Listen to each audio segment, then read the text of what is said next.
This episode was made possible thanks to generous supporters on Patreon. Hello everyone, my name is Alexandra Zerner, and for those of you who don't know me, I'm progressive rock guitar player, session musician, guitar teacher, composer, and sort of YouTuber. This is my YouTube series dedicated to reaction and analysis of songs that I like and also songs that are suggested by my Patreon supporters.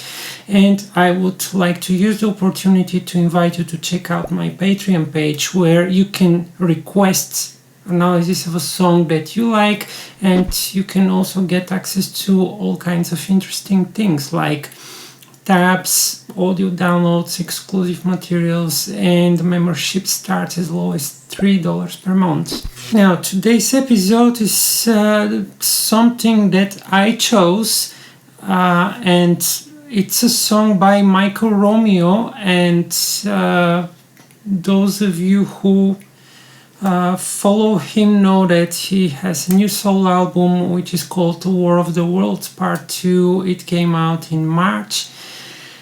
And I haven't listened to any of it because I wanted to do, again, a fresh first-time listening experience. And since you know he's one of the most impressive guitar players out there, so I think this will be definitely an interesting take. So without further ado, let's tackle the song. So here's the track, and I'm very interested what Mr. Romeo prepared for us. I see that it's a playthrough video and he's using a 7-string. We'll see in what kind of tuning it is. I remember that in some of the Symphony X stuff he was using whole step down tuning. We'll see how it goes with this guitar. I see it's very nice comparison, and I'm a little bit afraid because he's extremely technical player, and I'm kind of scared to embark on this journey, especially to analyze it like that from first time experience. But okay, I hope that I won't embarrass myself. So let's see.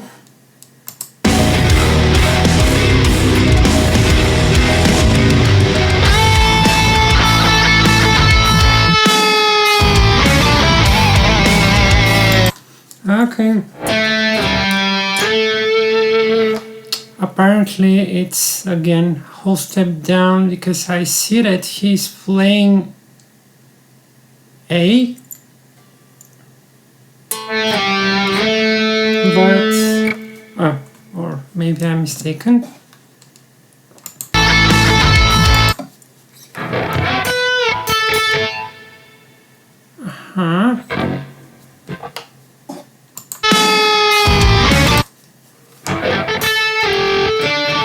Yes, it's a whole step difference. Okay, I've got an 8-string, so we can handle that.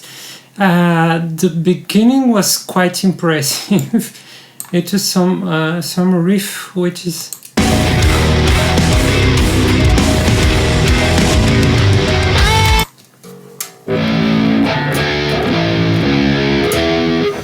it sounds like something like the subdominant in harmonic minor. Let me hear it one more time.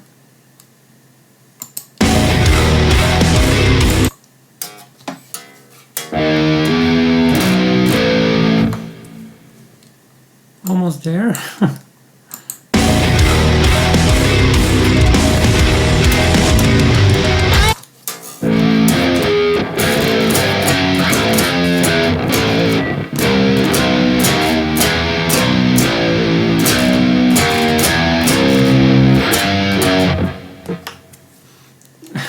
Not exactly, but something like this.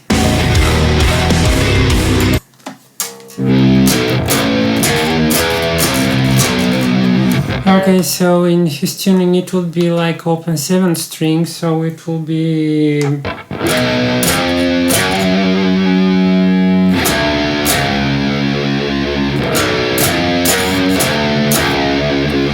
but since he's a whole step down, so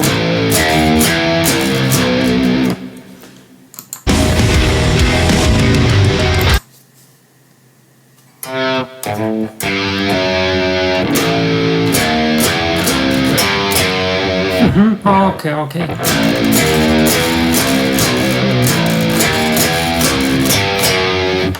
All right, got it. Now it seems that he's resolving to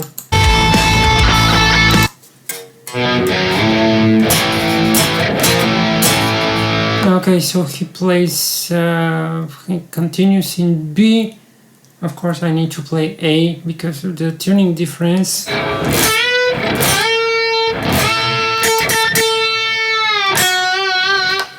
Something.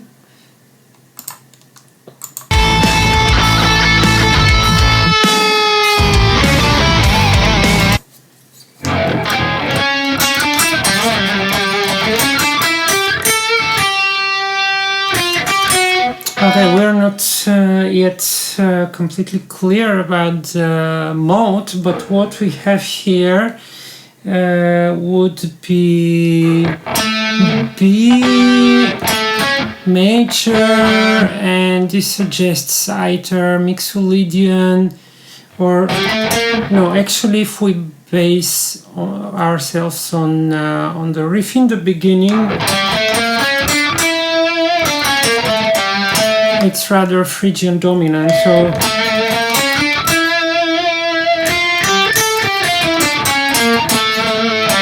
so essentially the melody steps on the rook.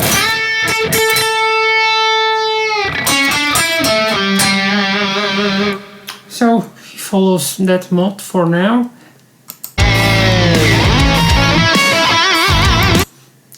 This is very cool. It's like following brain fart. How do you call that? Diminish arpeggio. So if you take this simple shape that Yngwie, of course, likes a lot, therefore Michael also. So it's like just taking these two notes from the entire arpeggio. So these are essentially major sixths that we're just moving up according to the inversions of these diminished arpeggios.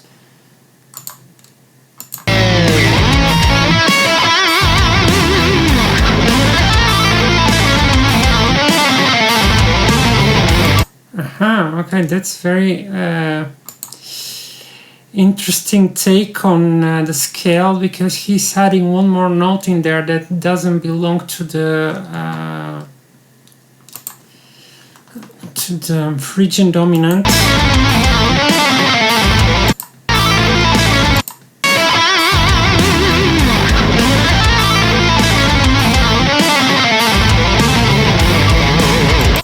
It's something that Yngwie does quite a lot.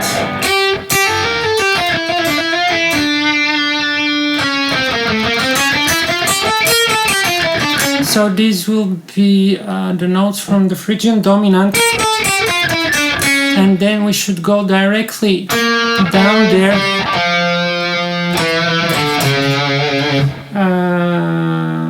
But in this case he's adding one more note. This one, which will be like a note from a regular Phrygian, and thus he's kind of making it an octatonic scale, so it's like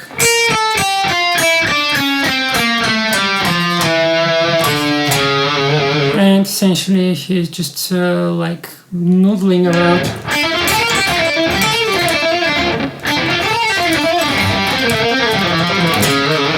Or yeah, something in that fashion.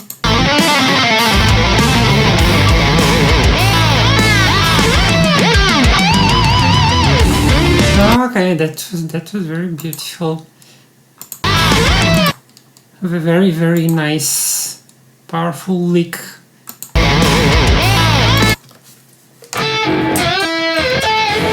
It's a dominant 7 arpeggio, I think, and he's just, or let's see, something like that.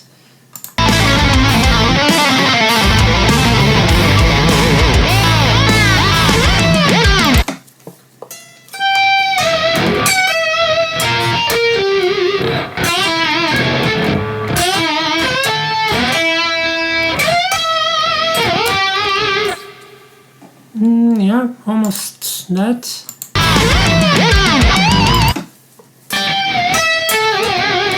Yeah, he continues. It's like an inversion, so it's like a regular major arpeggio, but we are adding the 7th here, so. And this is essentially the shape that he's using, but so it's A, F sharp, D sharp, B, and then again, and then he goes up, so this will be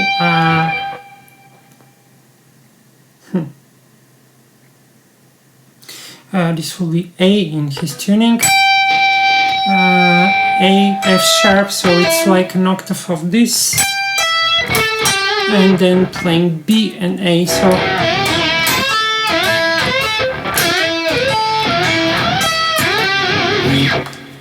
yeah, very, very nice lick.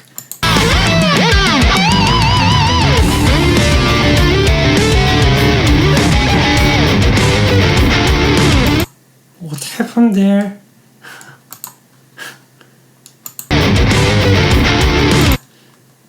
And he goes into another key, so I guess he's resolving to E because it feels like resolution from the shred with the 7th string.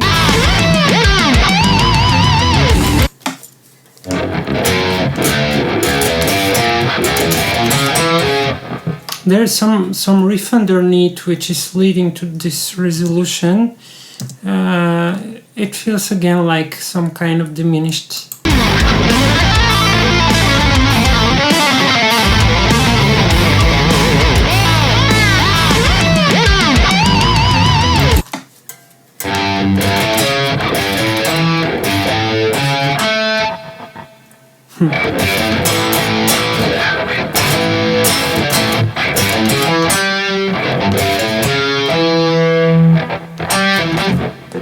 Something in that fashion.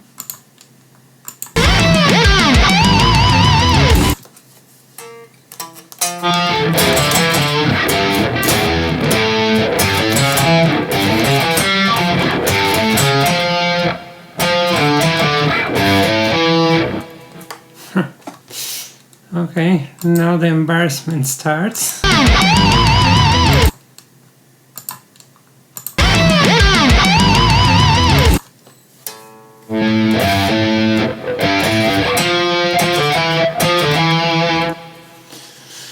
Okay,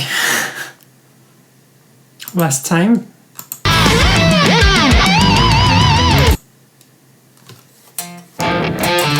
These are the last notes, and they essentially lead back to the E minor, to the resolution. So yeah, B from the perspective of E minor is a dominant, so this is why it leads so naturally there. So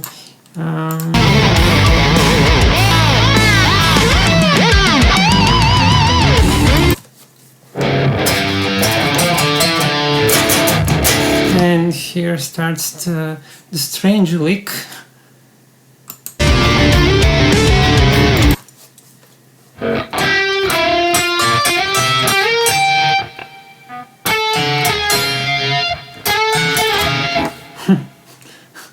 That's jazzy.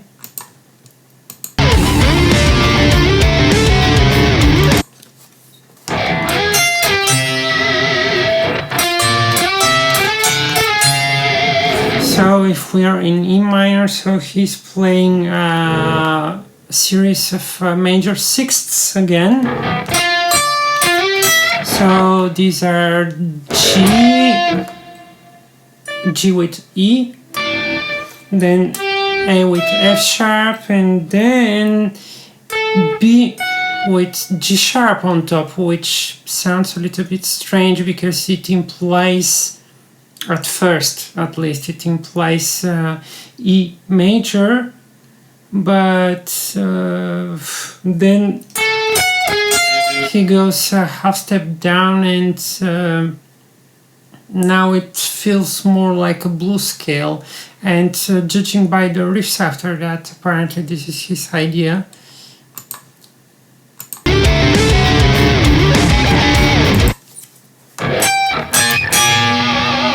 Yeah, this tritone is complementing this concept.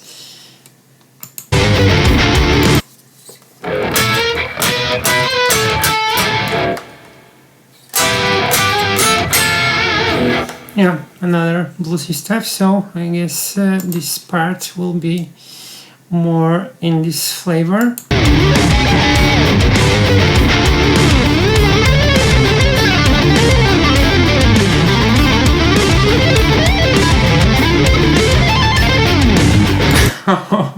That was impressive.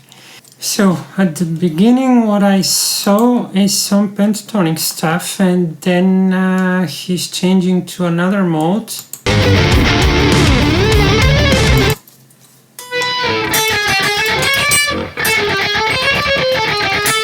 So these are some chromatic figures based on so if these are the roots, so this is like approaching the fifth from the fourth harmonically, and then from the seventh to the root again chromatically, not harmonically, sorry. And then we go somewhere else. And it feels more like going to E minor here, regular E minor.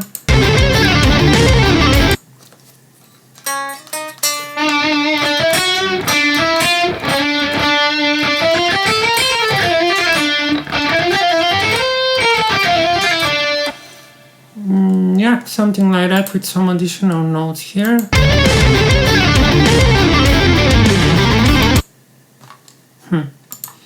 Yeah, he definitely put something else in there.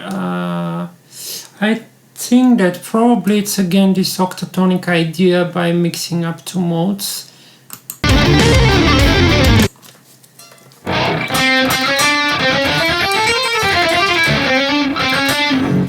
Yeah, I think he's inserting there these blue notes from the pentatonic scale.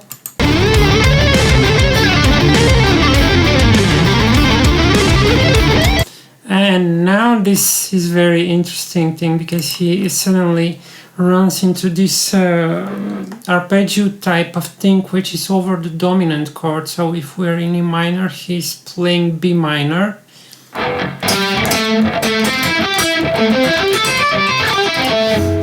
B minor 7, some kind of.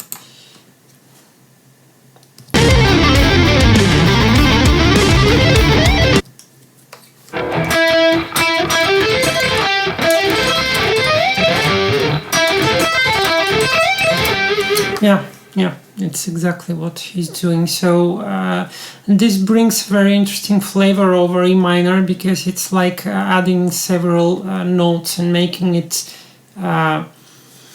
E minor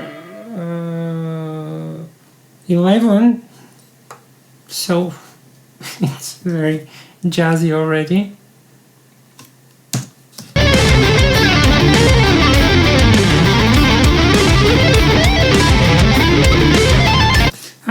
And at the end.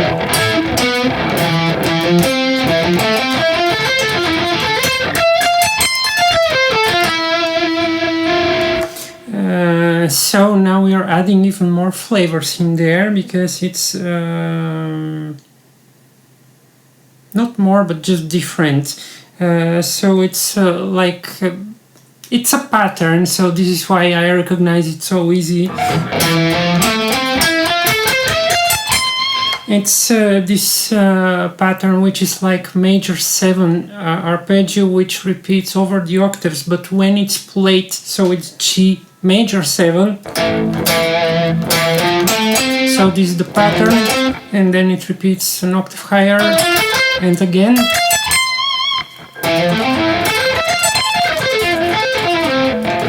And if you play it over E minor, it makes the chord E minor major 9, not just E minor 9, and this complements very well this idea that he integrated just before that with playing this B minor 7 arpeggio on top of E minor. So that's how it works here.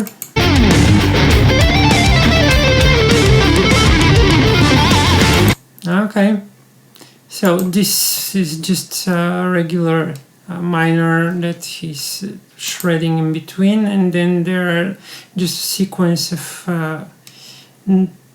triads, short arpeggios.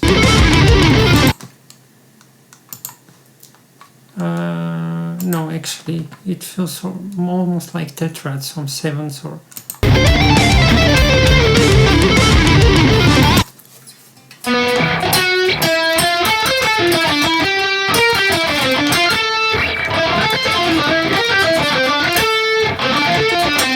Yeah, something like that.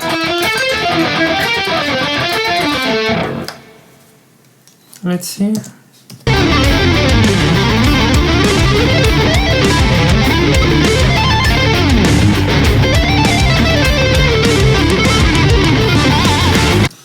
Yeah.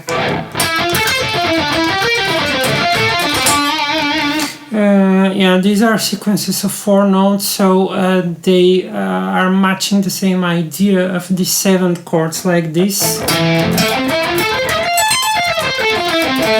And here, this is the same shape, and then it's just not transposed, but it's an imitation type of idea. And this is just a pattern that keeps going and essentially just follows the diatonic, and it's a very nice approach. I use these things in my music quite a lot, and it's an interesting idea. You can use it even as an exercise. It's very good for picking and synchronization.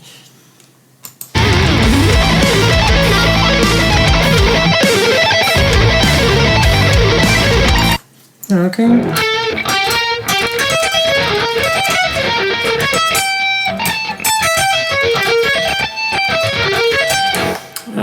It's diminished. We go back to B, and again we've got the 7th string present, and I think it's like a diminished with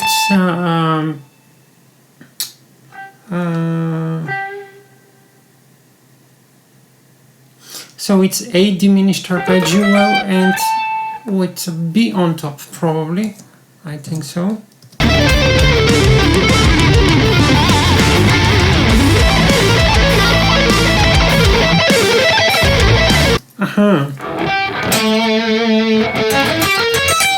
So he starts from down here, so it's similar idea to this arpeggio in the beginning. The dominant 7, but this time it has a little bit one note more, so the upper part is essentially like a diminished chord, which makes it like 7 flat 9.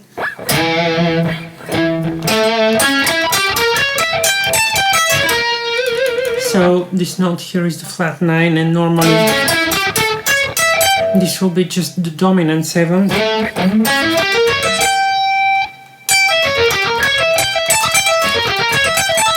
So this is the pattern that he plays.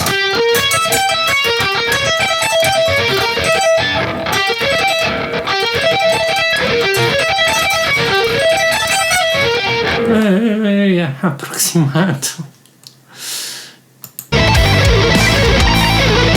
And then he...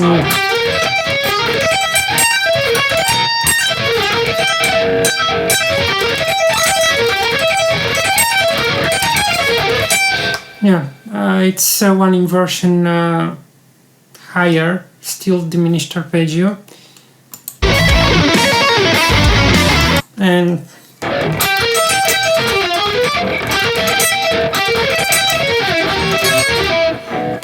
still diminished the Infi flavor.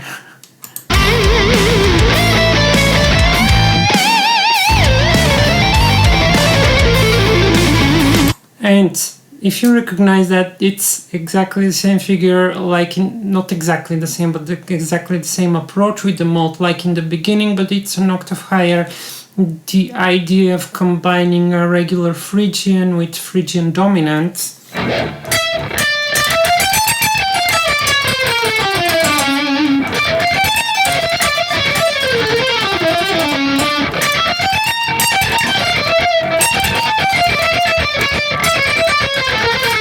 Probably this is the pattern, yeah, something like this. But the important thing is the scale. You can do whatever patterns you decide and you will get this type of flavor.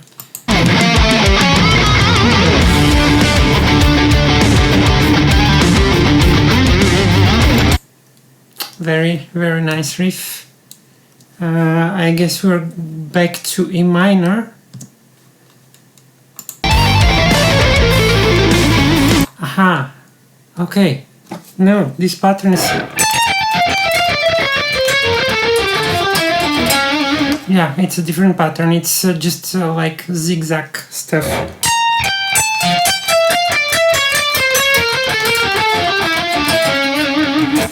Okay, okay, good.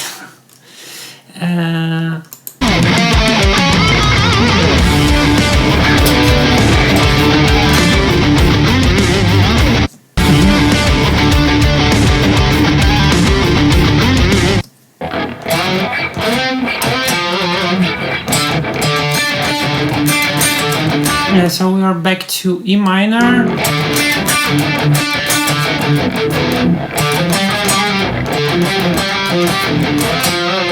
So it's this type of blue note type of riffing. So it's like using the pentatonic scale to build a riff. And this is like adding a seventh here, so it's making it E minor 7, the construction of the riff.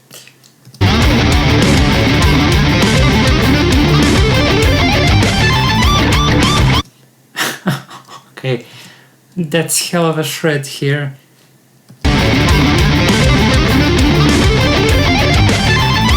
Yeah, I think it's run over pentatonic scale and it feels again like some kind of pattern.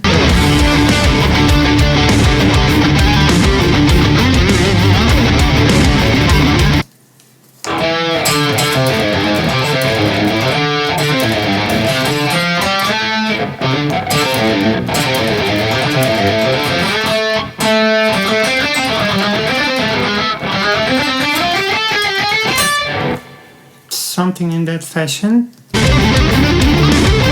Yeah, but these are actually only ascending.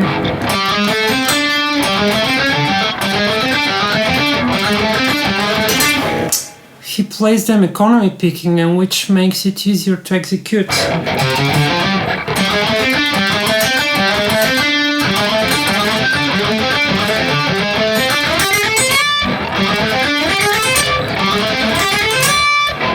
Yeah, it needs a little bit of training, but yeah, it's that kind of run.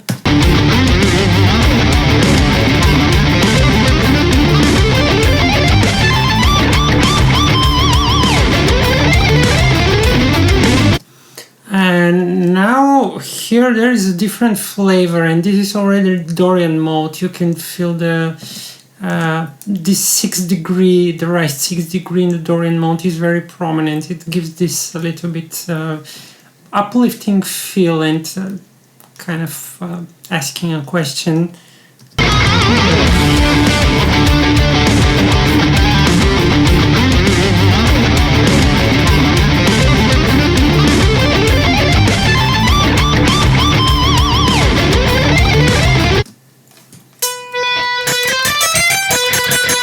So this is the note that I'm talking about. This is C sharp in his tuning.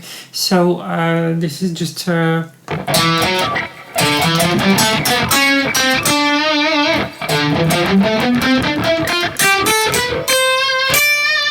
Dorian Morton.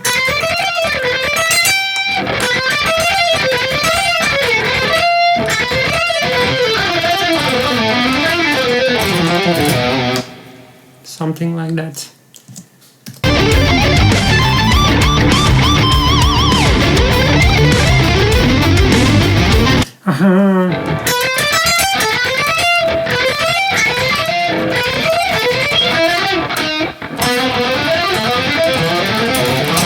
Yeah, it's only ascending pattern, so it's a 6-note pattern, like, and then not sure that these are the correct spots that it starts from, but he's following the Dorian scale and just repeating different patterns, 6-note ascending.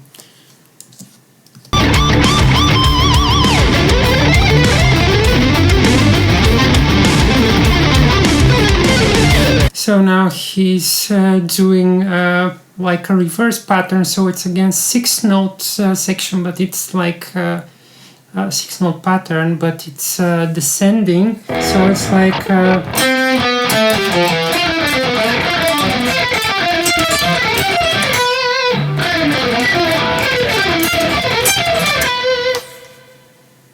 kind of.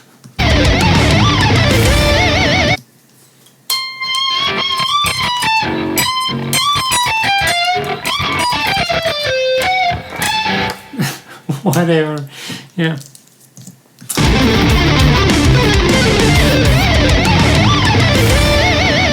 Okay, and we're resolving, of course, in so it's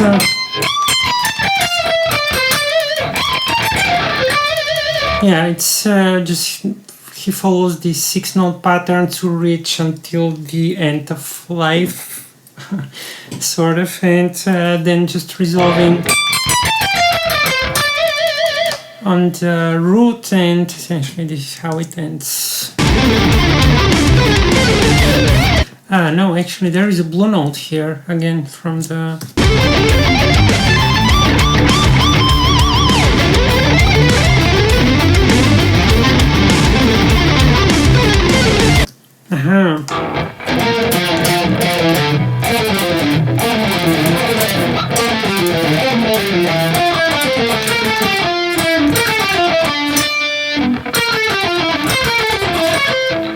No.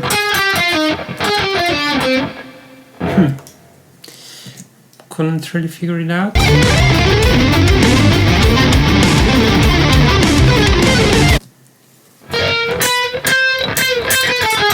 Aha.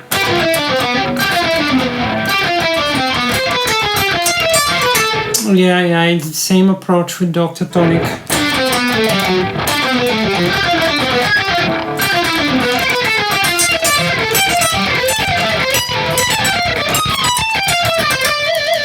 Yeah, this is like very approximated version, but roughly this is what he's doing there.